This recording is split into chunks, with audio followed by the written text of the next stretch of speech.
बिहार में जब एसआईआर की प्रक्रिया शुरू की गई थी तभी से पश्चिम बंगाल में इसे लेकर बवाल मचा हुआ था। टीएमसी चीफ ममता बनर्जी ने दावा किया था कि एसआईआर की प्रक्रिया बिहार से शुरू की गई है, लेकिन इसका असली निशाना पश्चिम बंगाल है। बीजेपी पश्चिम बंगाल में फिर से हारेगी और बंगाल में 6 महीने के अंदर ही चुनाव होना है और बीजेपी को अपनी हार साफ साफ दिखाई दे रही है। जीतेगी तभी तो वोटर लिस्ट में हेराफेरी की जाए। बीजेपी को जो लोग वोट नहीं देते हैं उनके नाम ही वोटर लिस्ट से साफ कर दिए जाएं और इसके लिए जरूरी है कि वोटर लिस्ट नए सिरे से बनाई जाए, जिसमें उन लोगों के नाम रखे जाएं जो बीजेपी को वोट दें, उनके नाम हटा दिए जाएं जो टीएमसी के साथ हैं। तो चुनाव आयोग इसी काम के लिए एसआईआर करा रहा है और बीजेपी नेता भी ममता के दावे को कहीं ना कहीं सच बता रहे हैं। ऐलान कर रहे हैं कि बिहार में जितना वोट कटा था बंगाल में उससे भी 3 गुना ज्यादा वोट एसआईआर के जरिए हटाए जाएंगे और ये वो वोटर होंगे जो टीएमसी के समर्थक हैं।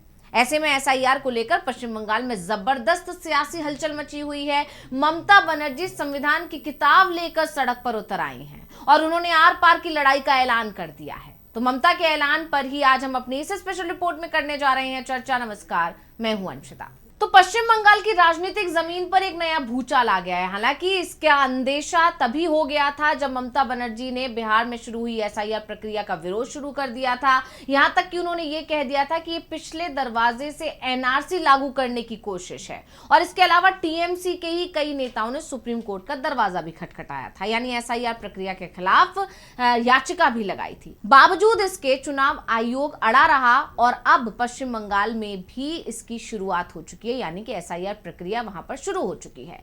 तो मतदाता सूची के विशेष गहन पुनरीक्षण प्रक्रिया ने सत्तारूढ़ तृणमूल कांग्रेस और विपक्षी भारतीय जनता पार्टी के बीच तीखी टकराव पैदा कर दिया है और बड़ी बात यह है कि जिसका अंदाजा था बिल्कुल वैसा ही हुआ है और जैसे ही पहला चरण शुरू हुआ विवाद बढ़ गया। 4 नवंबर 2025 से शुरू हुई इस प्रक्रिया का पहला चरण ही विवादों की भेंट चढ़ गया, बवाल मच गया है जब 2002 की पुरानी वोटर लिस्ट के साथ मौजूदा सूची के मिलान में महज 32.06% नाम ही मेल खाए।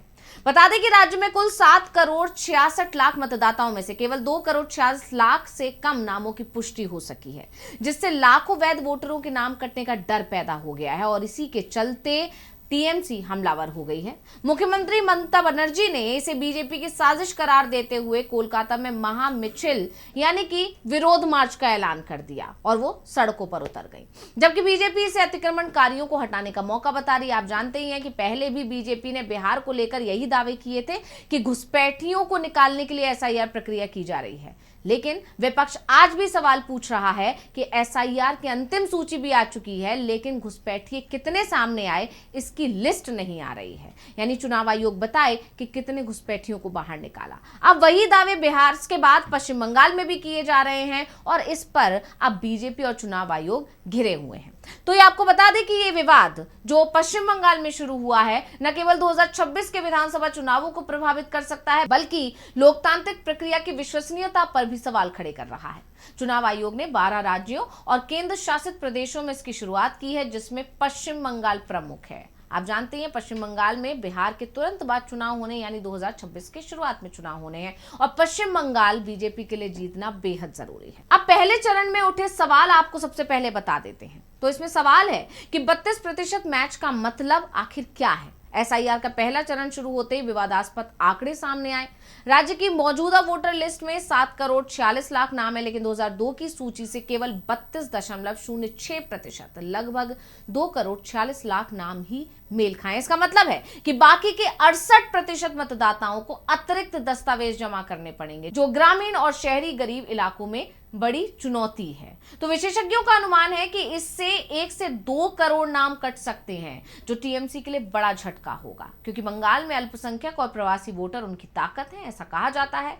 टीएमसी नेता कुणाल घोष ने कहा कि राज्य सरकार को बीएलओ की तैनाती की जानकारी ही नहीं दी गई और शिक्षकों को अतिरिक्त बोझ तले लाद दिया गया है। अब जो पहले चरण में आंकड़े आए हैं उसने ही कई सवाल खड़े कर दिए हैं कि क्या एसआईआर वास्तव में शुद्धिकरण का माध्यम है या वोट बैंक को निशाना बनाने की एक रणनीति है। इसको लेकर ममता बनर्जी का कहना है कि ये बीजेपी की साजिश है जो बंगाल के अल्पसंख्यक मुसलमानों को वोटर लिस्ट से हटाकर 2026 चुनाव में फायदा उठाना चाहती है। और आप सभी जानते हैं बीजेपी पर हमेशा से आरोप लगते हैं कि वो ध्रुवीकरण की राजनीति करती है, बांटने की राजनीति करती है।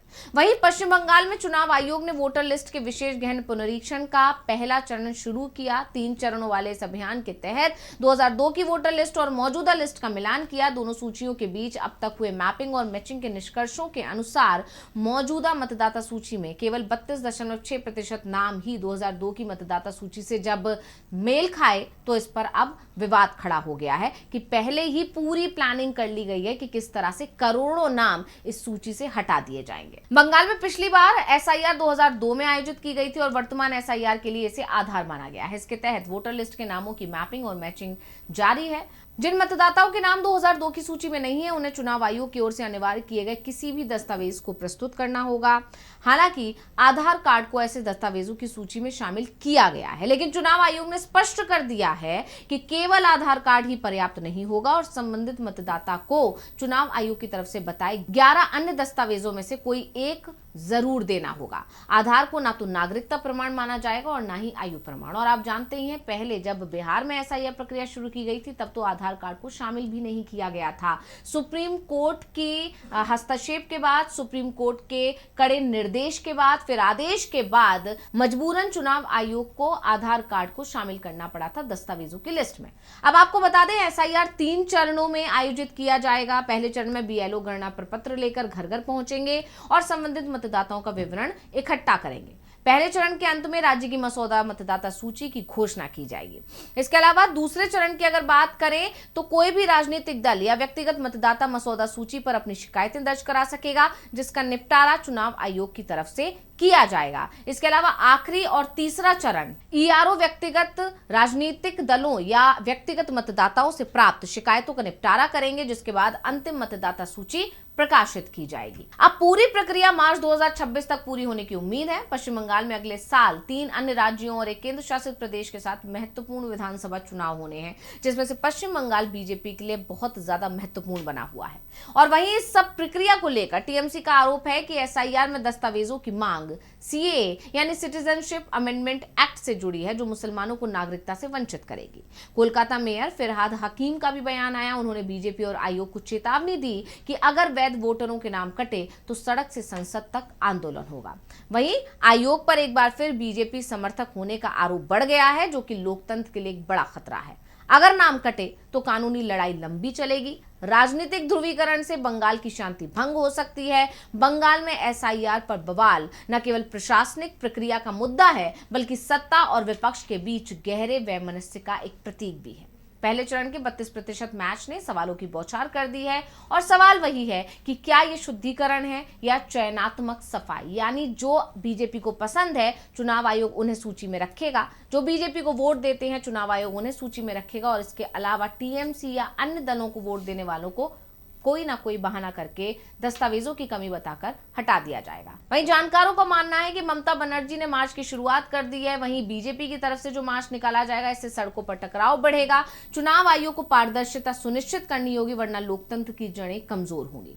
बंगाल की जनता अब इंतजार कर रही है कि ये प्रक्रिया न्यायपूर्ण साबित होगी या फिर राजनीतिक हथियार। कुल मिलाकर एसआईआर बंगाल की राजनीति को नया मोड़ दे रहा है। तो स्पेशल रिपोर्ट आपको कैसी लगी हमें कमेंट करके अपनी राय जरूर दीजिएगा। इसी के साथ मुझे दीजिए इजाजत। देखते रहिए डीवी लाइव। नमस्कार।